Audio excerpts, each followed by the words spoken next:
you're her co-host.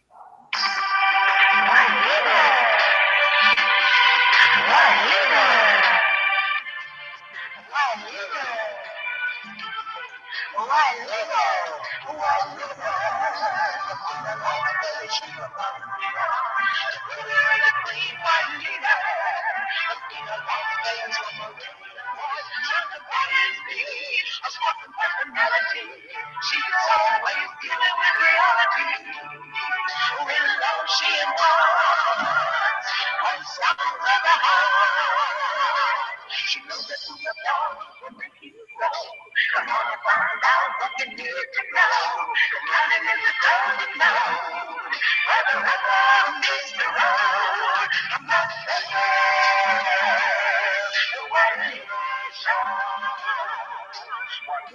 Is there a way to find God in Hollywood? Oh, is Hollywood just full of hell? Yeah, this is part 2. Y'all know it is.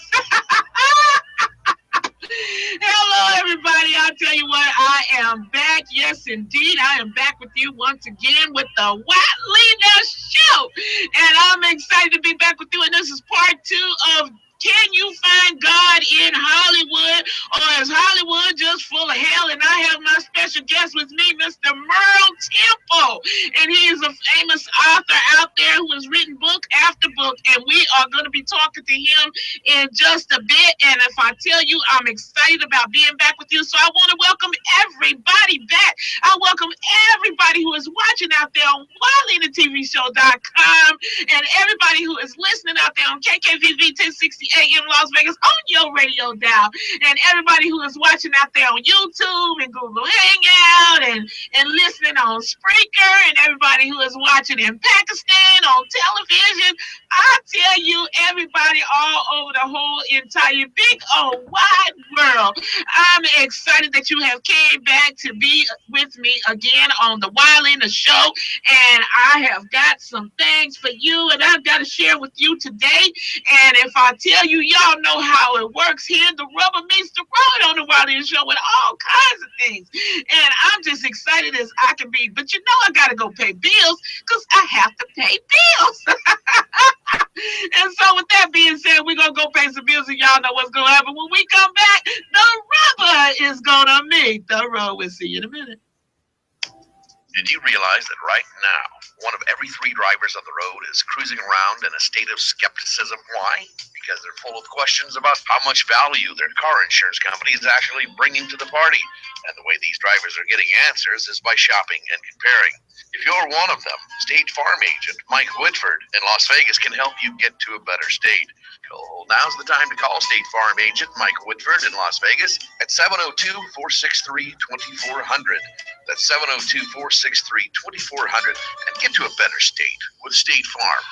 Okay, everybody, listen, we are back, and I'm excited to be back with you again. And I have my guest that is going to be joining me in just a moment. But I just wanted to tell everybody, listen, if you want to be a guest on the WYLEANER Show, just make sure that you send an email to WYLEANERTVShow@AOL.com. That's WYLEANERTVShow@AOL.com. WYLEANER TV show@AOL.com if you'd like to be a guest, or you can give us a call at 702-242-2100.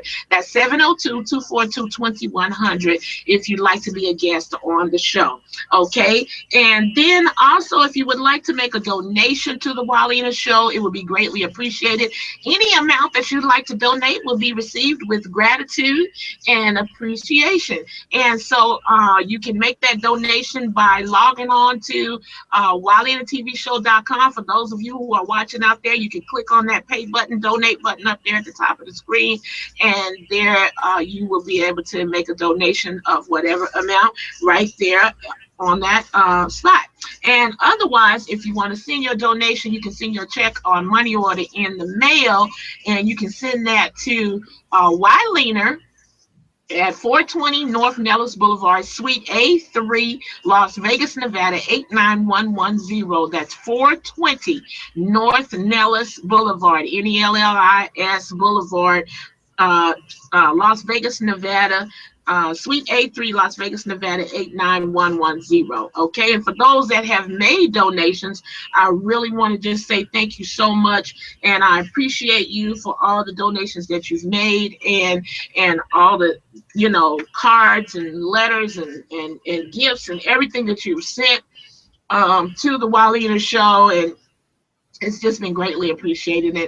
And I just tell you guys every week, you know what I always tell you, you are the bomb.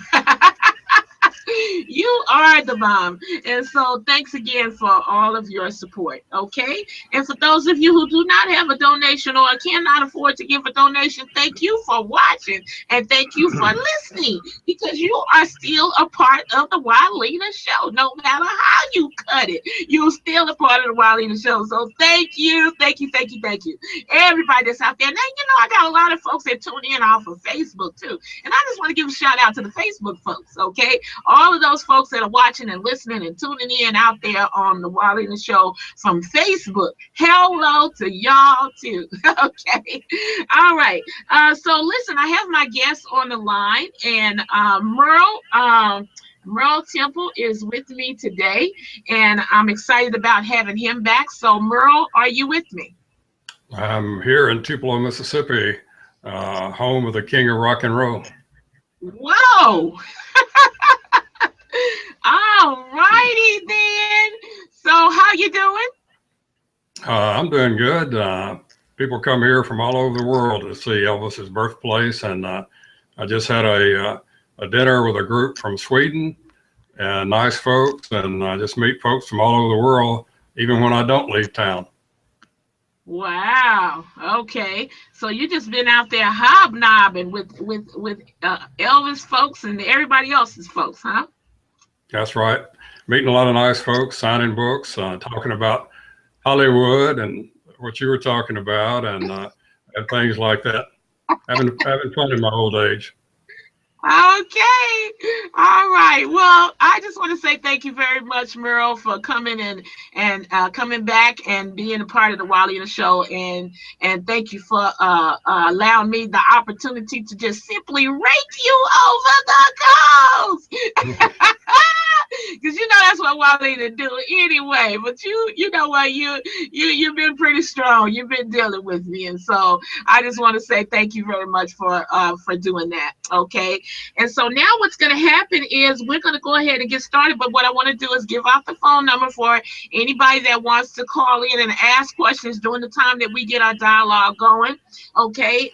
So for anybody that's calling locally, the phone number is 702-650-5588. That's 702-650-5588 for all local callers. And anyone that's calling from anywhere else in the whole wide world, 1-800-366-8883. Okay. 1-800-366-8883. And we have Mr. Merle Temple here with us today, and we're talking about his experiences in Hollywood, and his experiences with his narcotics, all kinds of stuff that he's gone through. I can't even name everything this man has gone through, but anyway, we're touching on some of it, just a little tidbit of it. Okay, and so we're going to go ahead and get started back with that. I know we're going to take a break in a couple minutes, but before we do, I'm going to go ahead and kick back in with the questions so we can move forward. Merle, how about that? Sounds good. Okay. All right. So, Merle, we ended last week, and I want to pick up here where I said, so now some would say, okay, you've been in the penitentiary, and when you go to the penitentiary, you have a goal of making people believe that you are the innocent one, or that you have changed your life, or most oftentimes found God.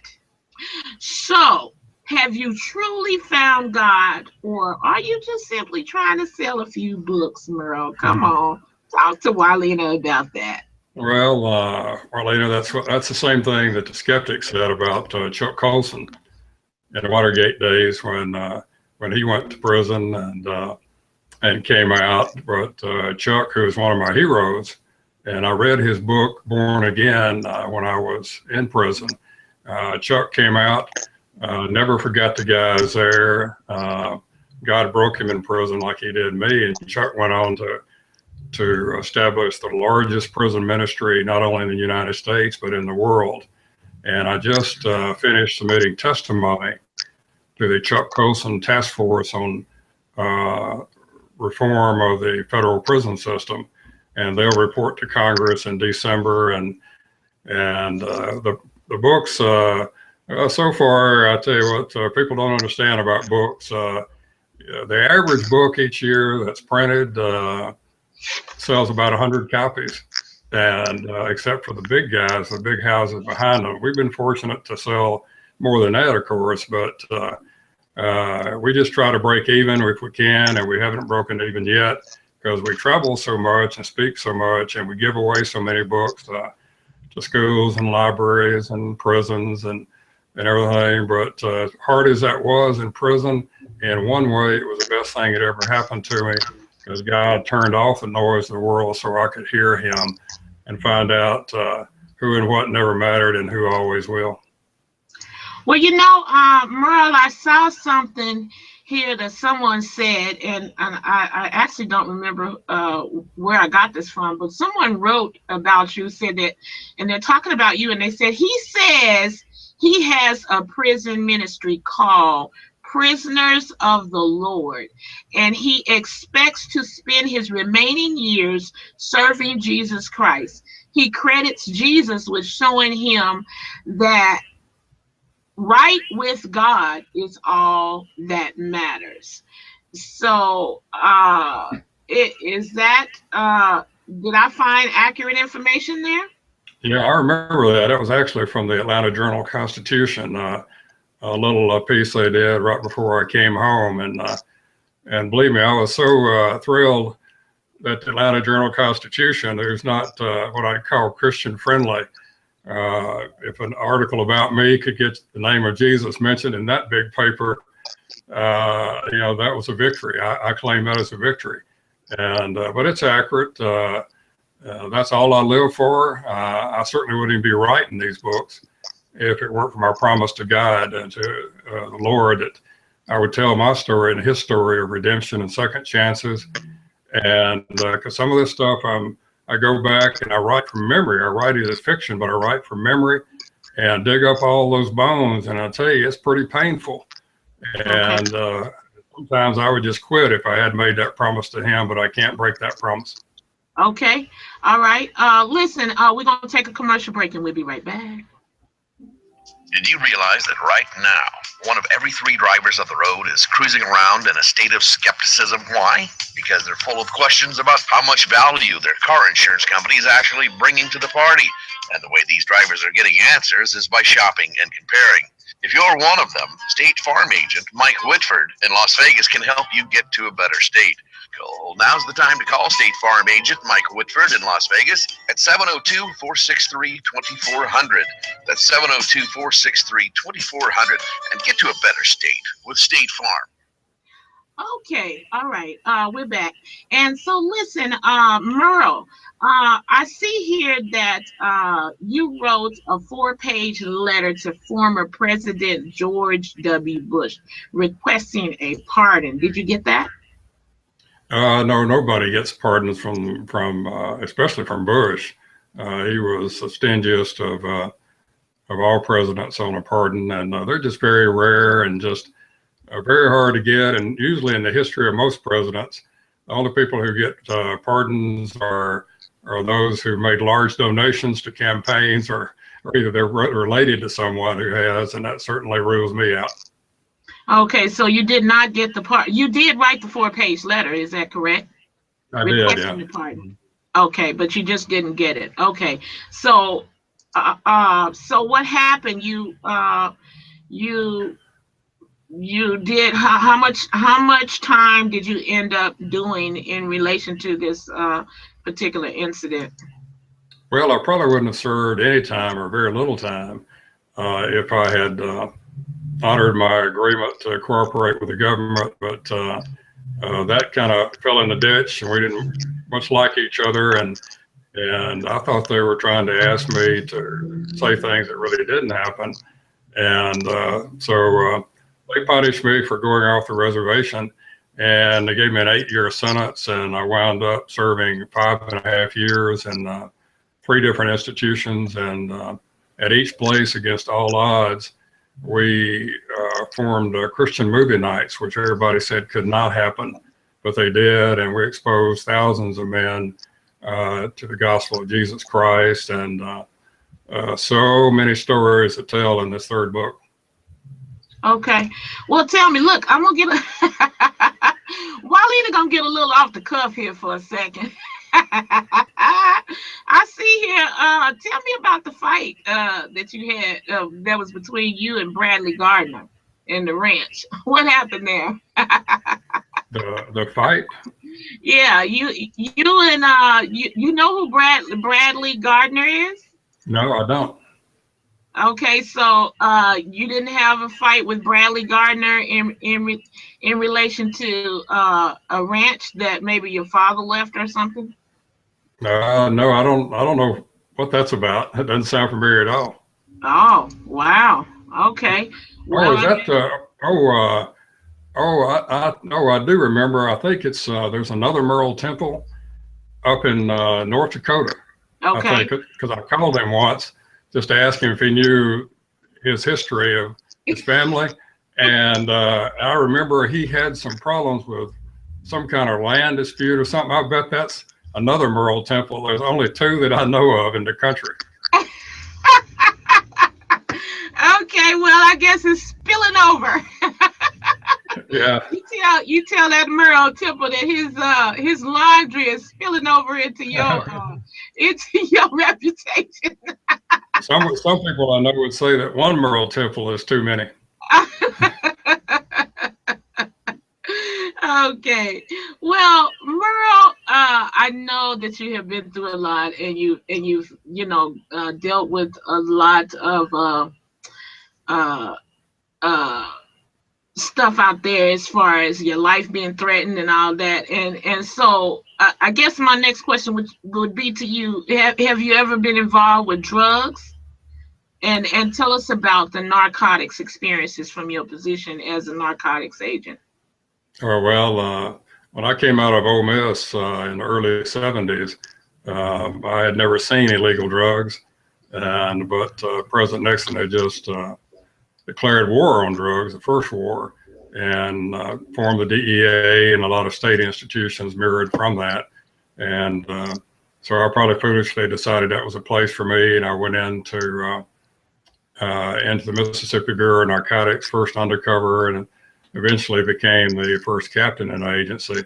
But I bought drugs undercover from dealers, and was held hostage, in South Mississippi all night while they debated where to dump my body. And the one across from me with the guns on me, he chewed up and ate and swallowed double-edged Gillette razor blades, and bled out, and blood bubbled in his mouth.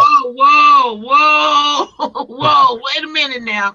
Hold on. What are you talking about? Who chewed up and swallowed double-edged razor blades? A heroin dealer in South Mississippi in 1972. They came upon me all of a sudden and to do a deal, and then we went out in the country in this remote place. It looked like every scene out of every bad B-horror movie you've ever seen. And when I walked in, they had decided not to sell me the drugs, just to kill me, and keep their drugs and take my money and be ahead on the game, in their opinion. And so when I got in, they did that, and I had no one knew where I was. I had no backup, because there weren't many of us in those days. And this guy, he was a little crazy, and he sat across from me. One sat side of me with a gun on me, the other one sat across from me. And he pulled out the old double-edged Gillette razor blades, which would cut the end of your finger right off if people are old enough to remember those like I am. And he put it in his mouth, and he bit and twisted it, and then he bit it in 2 and actually swallowed it. And when he grinned at me, the blood just bubbled up at each corner of his mouth and gushed down on his throat. And he put his hand in the back of his mouth, and he said, "Want some?" I said, "I don't believe I'd care for any." And then he took a big full box of long stem kitchen matches, lit them all at once and swallowed the flame with the blood rushing out of his mouth. And that's when my whole life flashed before my eyes, and I saw images buried in my subconscious. I thought I was about to die. And I didn't pray much in those days. I was a very nominal Christian, very nominal. But I prayed that night. And it's a long story, but I survived and then went on to be a topside investigator. And the next year, I was lured out by 2 contract killers near Memphis. 2 Dixie Mafia contract killers lured me out to kill me because we had hit a organized crime setup near Memphis that where they had bought off local officials, and it was very much like the old Walking Tall movie, if anybody remembers those. Some of that very same crowd from those days came down into that syndicate with the Mafia and the Dixie Mafia, and they didn't take kindly to it. I was lured out and actually met 2 of the contract killers that were hired to kill me. And right after I left the house to go meet them, my informant on the inside called my wife, my first wife, who's deceased now, to tell Merle it's a setup, are going to kill me, and they couldn't reach me. And a lot of things like that happened. And when I was captain made captain in the agency over the north half of the state, we were doing a heroin deal, my men were, in Columbus, Mississippi.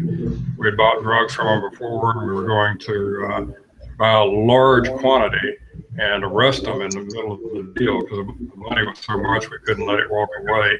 And we did that to draw out people behind them. We wouldn't trust them with that amount of drugs. And when I was leaving my office to go meet the agents and jumped in my car and cranked up and put my hand on the gear shift, spirit filled up my car. Never experienced anything like that in my life. It scared me to death because I wasn't walking closely with God then. And it wrapped all around me, all through me, and it said, go back and get the bulletproof vest. And then it was gone. It scared me to death. And I thought I was losing my mind. And I said, we don't have reason to believe it's more dangerous than usual. Agents didn't like to wear the vest. They were bulky and hard to conceal. But I tried to leave again, and again the spirit came in the car, and it wasn't optional. It commanded me to go back and get the vest. And I did, and I got to convince the agents to wear them. The deal got away from us. It got out in the country where we couldn't stay close to them on surveillance. And we're out on this high road and like a levee with depressions on either side and swamps, and a railroad trestle running across, and a clump of pine trees by the railroad trestle. And behind those pine trees was a sniper with a high-powered rifle. And when they went to do the deal, they opened fire, and we had a terrible, terrible gun battle there. We shot them, they shot us. It was just a scene out of your worst nightmares. And later in the hospital, when I walked up to where one of my men was laying there, they were cutting his clothes off of him, and his white bulletproof vest was soaked crimson in blood. The doctor said, look at this, Merle. One round hit him in the lower extremities, one sliced through his right arm. This one hit him in the chest, but it punched through the chest because that's the best we had then wouldn't stop a high-powered rifle. But he said it punched through it, took some of the power out of it, and deflected it. So it went in behind his right breast, skittered around the barrel of his rib cage, and popped out behind his left breast. He said, Merle, if he hadn't had that vest on, it would have taken out his heart and lungs, and he would have been dead before he hit the ground. I still get chill bumps now. Oh, it's almost 40 years ago, like I did then. You could almost feel and hear the shuffle of angels' feet around us. And I knew that God was with us, that he was with me. I didn't understand it, but he intervened that day to save our lives. So those are just a few things, routine things that happened when I was in the Bureau of Narcotics. Okay, I'm through.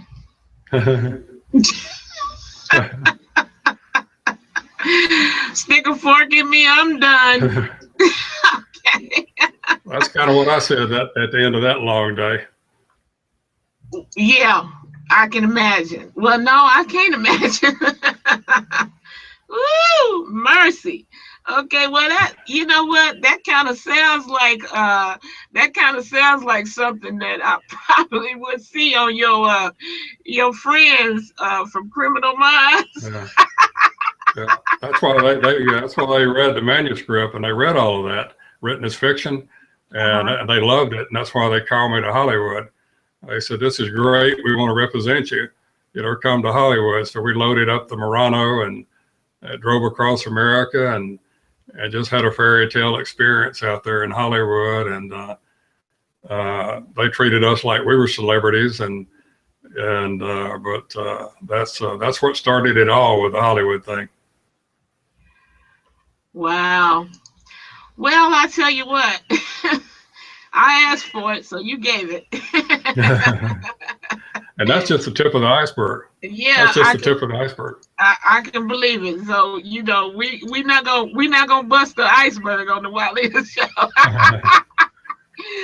Okay, but listen, I know that you travel around and you do speak at various places for different people around the country. And so I guess what my next question would be to you is what is your message that you give to people when you speak, at these various places? What kind of message do you share with them?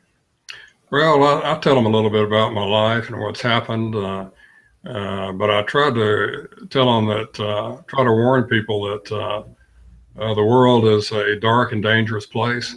That for those of us who are Christians, we need to be reminded this is not our home. We're just passing through. It's just a rented world. That's where I got the title of my second book. It's not our home, just passing through to eternity. And I try to tell them how life really is, how government really is, not how the media or some people portray it to be, and how dangerous some of the people in power are. And I warn them that how easy it is to lose yourself if you let these power brokers in the world turn you around once with your eyes shut and your conscience muted. You're lost. You've lost your soul before you know it. And there's nothing, believe me, there's nothing in this world. I can tell you from my experience that there's nothing in this world worth trading away your eternal soul for. So that's some of the things that we share with them, and of course my faith in Jesus Christ, and in a very personal way. Okay, Merle, we're gonna take a quick break, and we'll be right back. Did you realize that right now, one of every three drivers on the road is cruising around in a state of skepticism? Why? Because they're full of questions about how much value their car insurance company is actually bringing to the party. And the way these drivers are getting answers is by shopping and comparing. If you're one of them, State Farm agent Mike Whitford in Las Vegas can help you get to a better state.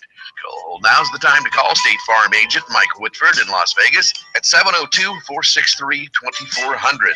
That's 702-463-2400, and get to a better state with State Farm.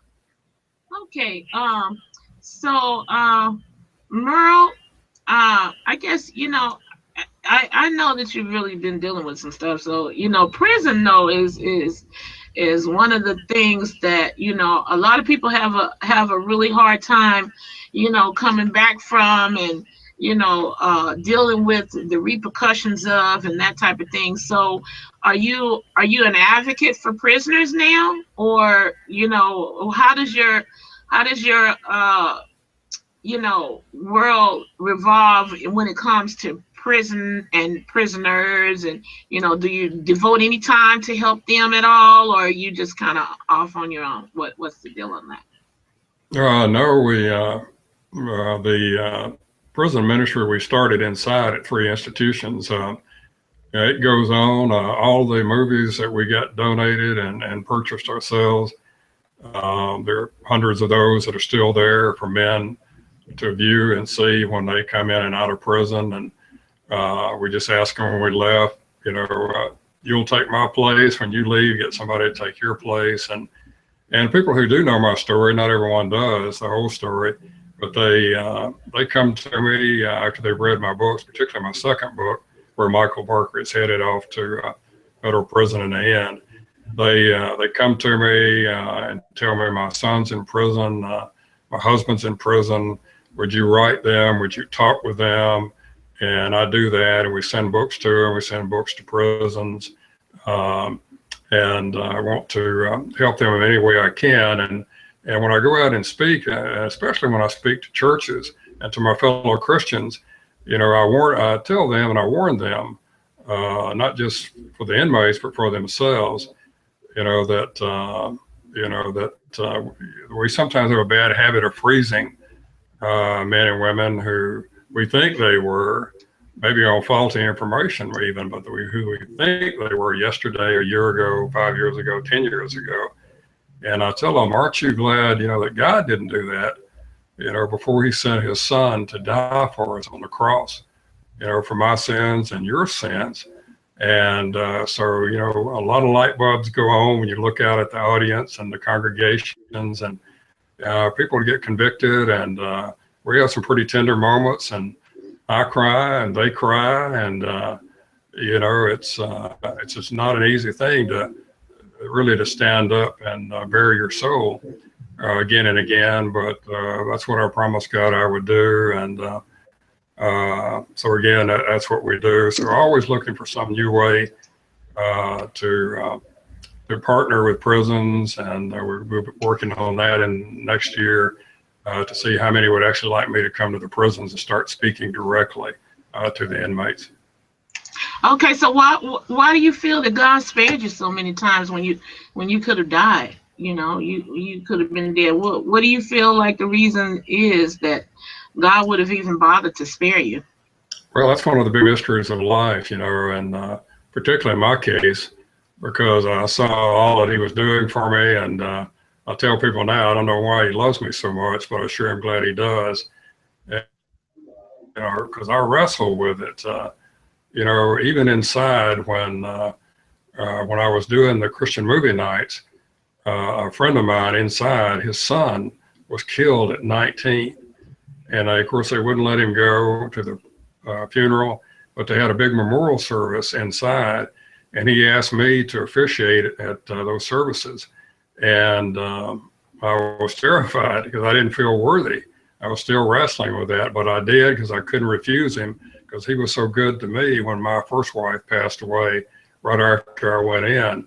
And that was a turning point for me. And I finally, had to learn, still learning sometimes, that God has a history, of using imperfect people. If you look throughout the Bible, from Moses to David to Paul, for heaven's sakes, can you imagine when Barnabas showed up with the other Christians who were in hiding and said, "Hey, we got this new brother in Christ, that I'm bringing here." And it turns out to be Paul, who was Saul, the man they were running from, who had persecuted Christians and had them killed and stoned and so forth. And so it's one of those mysteries from life. But when you feel it and you draw close to God and it's real, it's something that you have to be obedient to.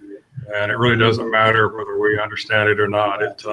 He'll take care of the rest. You just go out and be obedient. And he sure has opened a lot of doors for us. And all the experts told me it could never be open. Hollywood, that could never happen. Over here, over there, those things could not happen. And they said, and then they're confused. They say, "We're the experts. How did that all happen?" And I said, "Well, there's only one expert I listen to. He says, go, I go. He says, do, I do." Very simple plan. We're sticking to it.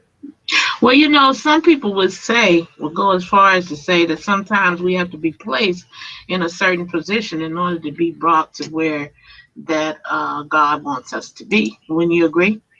Oh, absolutely. Yeah. I was out trying to save the world. I forgot the world already had a savior, and it wasn't Merle. And, I had to get past that. I've been that way all my life.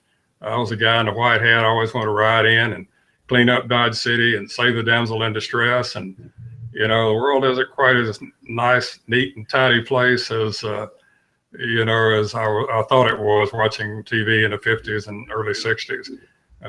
So he put me there where all that noise of the world was turned off, and I could hear him. And he began to draw close to me. And when he did, that was just the best thing in the world I had ever experienced. That peace and that purpose that I had been seeking in all the wrong places. You know, I finally found out it was Jesus Christ all along, right there with me. Okay, well, when I was going over your material, I noticed you said something about an unholy trinity. Which sounds rather strange. An unholy trinity. It is. It looks like it's in relation to. Looks like you're referring to business, crime, and politics. The unholy trinity. So, why do you call business, crime, and politics the unholy trinity? Well, I learned it's a play on words, of course, talking about the Holy Trinity. But the unholy trinity I found was business, crime, and politics. And you know, I found I moved in all of those worlds, in the corporate world, business world, and of course I dealt with organized crime figures and so forth, drug dealers in the bureau days. And you know, when you're out at midnight, you've got a tip, and you know, you're sitting there and you're watching the governor's mansion of a state, and you see Carlos Marcello, the most powerful godfather in the country at that time, pull up and go in for a private meeting with the governor. You see all these things, you know, and you get where not much surprises you anymore. And so I saw a lot of that, and it was a lot of you scratch my back, I'll scratch yours, and a little winking and nodding goes on between all those three forces, and that a lot of people would deny, but you know, they can deny it all they want to, but that happens. And it's all about you know, it's all about preserving power and money. And there's some people who have just decided that they would rather rule in hell on earth, you know, than to serve eternally in heaven. So they made that Faustian deal with the devil, you know, to do whatever it takes to maintain that power. And if they hurt people, or people get killed, or people suffer, you know, so be it. They'll get up. Some of them get up, but the politicians get up and smile before the cameras, and some of them will even pray with good Christians who come there who think they're godly men. They'll pray with them and then mock them as soon as they leave the room. And that's one reason why so many of them I have known are so reluctant to retire. It's not just the power they don't want to give up. They equate retirement with death, and they're terrified to stand before their maker and answer, because they know what they've done. And so toward the end of their life, you know, they start smiling a lot and giving money to widows and orphans, and say, I really wasn't such a bad guy, was I? And, you know, that's not how it works, but it's all too common now in this world that we live in. Yeah, well, I can definitely agree with that in a sense. So tell me, what do you I noticed something else here that you call the federal government the Messianic. Well, I guess I'm saying this right. You call the federal government the Messianic state. What in the world do you mean by that? Well, it's a sad state of affairs, but the government that we have now in Washington has grown so big and so distant, you know, from the people, and it's just the size and complexity and the reach of the federal government is just really beyond the comprehension of the average citizen in the United States. There are thousands and thousands and thousands of laws on the books for them to use however suits them. You know, they keep asking for more power here, more power there. Sometimes they tell us it's needed for organized crime. Sometimes they say it's needed for terrorism, but then they turn it on the average citizen. And the government of the United States today, in my opinion, has drifted so far, you know, from the Constitution and the Declaration of Independence, and from the fears that the founders of this country had of big government. Of course, big government the big heavy hand of government was England and King George to them, and they didn't want that to ever happen. They didn't want to. They wanted to not create a government that would be a mirror of that, but that would truly be a government where liberty was prized and cherished. And today, what we have a big atheistic state in Washington, and they really want to be our gods. They want us to believe and look to them for everything, that they provide all of our needs, and all we need to do is bow before them and worship Washington. And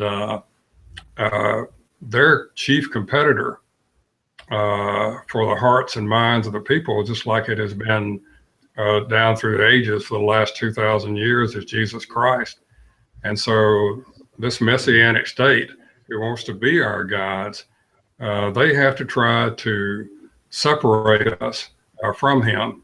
And you look around now in the headlines and all the cultural battles that are being fought across the country, and where Christians are being called on to mute their faith, to not practice it or speak of it in the public square. It's just full force upon us now, and it's only going to get worse. But the messianic state, I think, is, if I had to, somebody asked me to give one term that I thought described the government today, and that would be it. Big and personal, but wants to be our gods and wants to be our all in all. And of course, to a Christian, that can never ever happen. We look to a higher power and to the law above the law. Okay. Well, thanks for answering that. I never heard that term before, though, Messianic state. But I'm glad you explained it so that people don't get the wrong idea about what you meant by that. But listen, we're gonna be taking a break in a minute. But I want to know if you could go back and change some of your past, what would it be? What would you change about your past if you could go back and change it? Well, of course, some people think, well, you'd certainly want to not get involved in the big battle in Atlanta that led to so much pain and agony. But I can't really say that, because out of that came a personal relationship with Jesus Christ that I don't know that I would ever have experienced or known. So I guess my one thing, of course, everybody has a little twist and turn here that led to something not so pleasant that they would say they would change. But right. The one thing that I would do is I would want to know Jesus sooner. That would be probably my one thing I would change, that I would hope that there would be some way for me to meet him and understand him and to draw close to him like I have now, because I cherish the time that he's given me, as someone that he has rescued. Okay. All right. Listen, we got to take a quick break and we'll be right back. Did you realize that right now, one of every 3 drivers of the road is cruising around in a state of skepticism? Why? Because they're full of questions about how much value their car insurance company is actually bringing to the party. And the way these drivers are getting answers is by shopping and comparing. If you're one of them, State Farm agent Mike Whitford in Las Vegas can help you get to a better state. Now's the time to call State Farm agent Mike Whitford in Las Vegas at 702-463-2400. That's 702-463-2400, and get to a better state with State Farm. Hi, this is WYLEANER in Las Vegas, Queen of Gospel. First of all, I really do appreciate you listening and viewing my show every week. I would greatly appreciate your financial assistance as well to keep my show on the air. Please just make some type of contribution. $5, $10, $20, $50, $100 a month, whatever you desire. Please log on to www.wyleanertvshow.com and click the pay button. Or please send your check or money order to WYLEANER, that's spelled WYLEANER, to 420 North Nellis Boulevard, Suite A3, Las Vegas, Nevada, 89110. Also, if you would like to be a guest on the show, please call 242-2100 or email me at WYLEANERTVShow@AOL.com. That's all for now. And thanks again for your continued support. Blessings to you too. And this is where the rubber meets the road. Okay, we're back. And listen, Merle, I just want to ask you. I got more questions for you, but we're almost out of time here. But what I want to do is wrapping this thing up. I would like to find out from you, what is it that you've done differently in this aspect of your life compared to before this complete tragedy that happened to you? What have you done differently? Oh, it's hard to know where to begin. It's so different.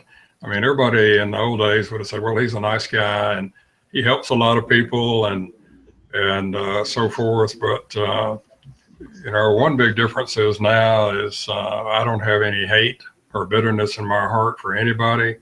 When people had a Satanist attack me a while back, and I just I feel sorry for people like that. They don't know who I know, and I just try to tell them, who and what changed my life, and I hope that, and I try to live my life now with this great responsibility, knowing that when people meet me, I may be the only Christian that they ever meet. That's an awesome responsibility. I may be the only Bible that they ever read, and that's an awesome responsibility. And so you have to die to self, and that's what I try to do each day. That He increases, Christ increases in me, and Merle decreases, and I realize again every day, it's not about me at all. It's about Him and doing the work for the kingdom of Jesus Christ. Okay, so Merle, if you had to tell someone that's out there in the world somewhere that's going through something similar or maybe the exact same thing that you've been through, what would you leave them with? Oh, well, I would just tell them that,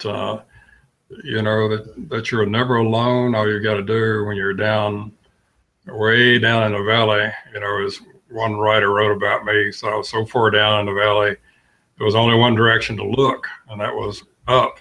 And there was only one way out, and that was across. And I would just tell people, He is there. It's the greatest free gift in the world, to reaching out to Jesus. He's reaching out to you. And I'm just so humble that He is using me now, as frail and vessel as I may be, and that people are looking at me now and seeing how I responded to tragedy and wanted to know how this happened, and why are you so at peace. And my lawyer back in those days, he tells all of his clients now who the government jumps on, they think it's over, their life's over. He tells them, "I got 2 words for you, MERLE Temple." And I say, "Well, I appreciate that, but my 2 words are Jesus Christ." Well, that's 2 words. Okay, so what if they're involved with drugs, or I know that you didn't say anything about you actually having been involved with drugs. You were doing it undercover as far as your narcotics job was concerned, right? That's correct, right? Oh, right. But I tell you, when I was under all that stress, even though it was from my doctor, they had me on Xanax for my stress. And so I learned on the flip side of the coin what it's like to take drugs and become dependent on them, which I denied that I was dependent in all that stress. But then I found out that those harmless little Xanaxes weren't harmless after all. They were very addictive. And so I found out what that was like, what it's like to withdraw from drugs. And I would tell people that, if you're out there looking for some kind of high, there's no greater high in the world than Jesus Christ. And before I left, I wanted to ask you, since I've been a guest on your program, does that mean I can get a special rate from State Farm?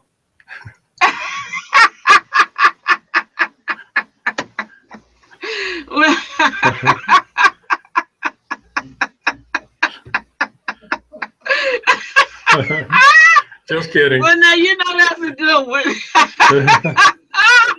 I'm asking people to ask me some questions on my show, but well, not really, because I really don't let people ask me too many questions on my show. But now that's a real good one right there. I'm sure my sponsor is getting a kick out of that. I hope so. Well, you really have to be in Las Vegas to get that deal, okay? My sponsor is Mike Whitford over at State Farm, and he's Las Vegas only.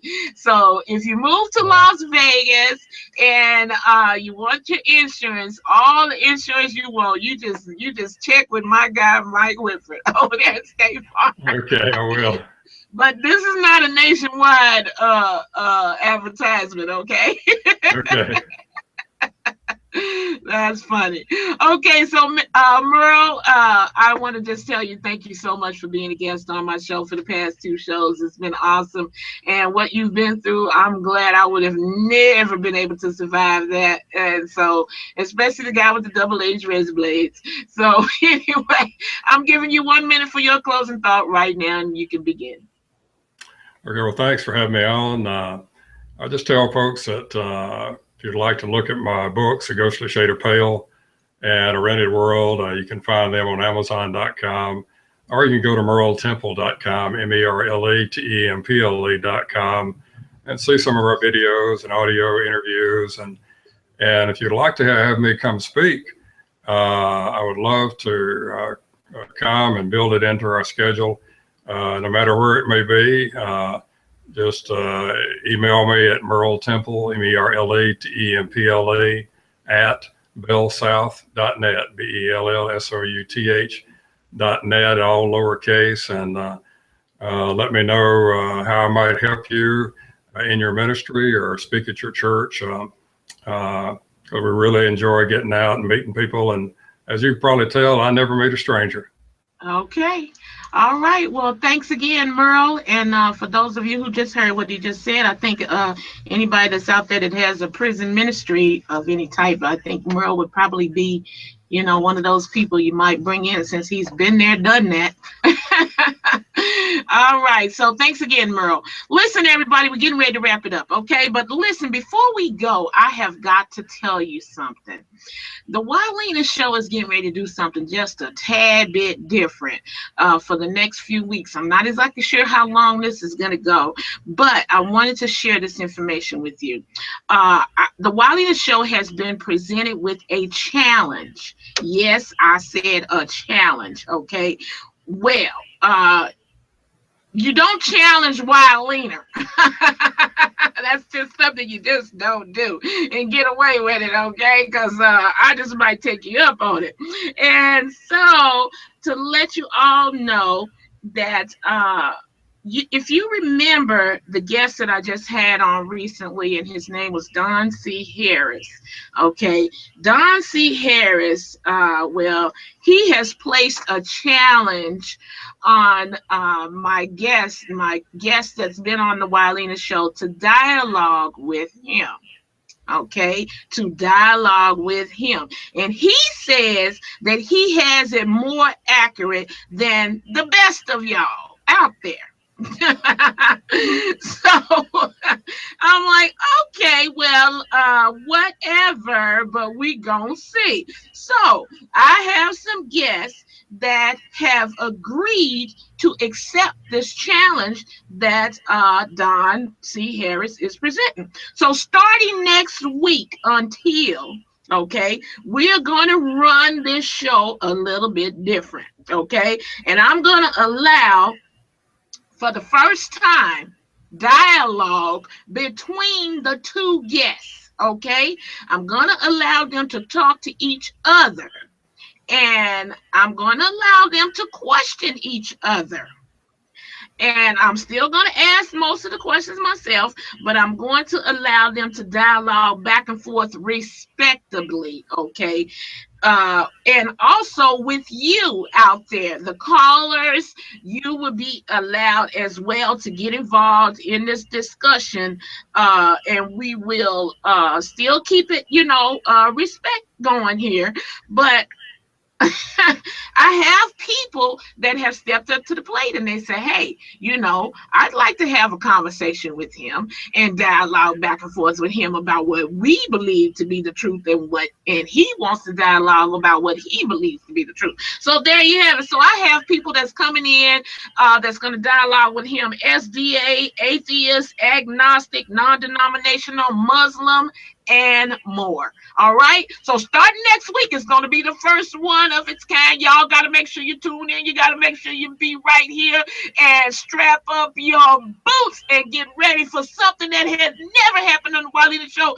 The dialogue between the guests. This has got to be off the chain. But y'all know what I always tell you. I always tell you to study for yourself. There's so many different teachers and beliefs out there. You be confused. You know who I am. I'm WYLEANER, the Las Vegas queen of gospel.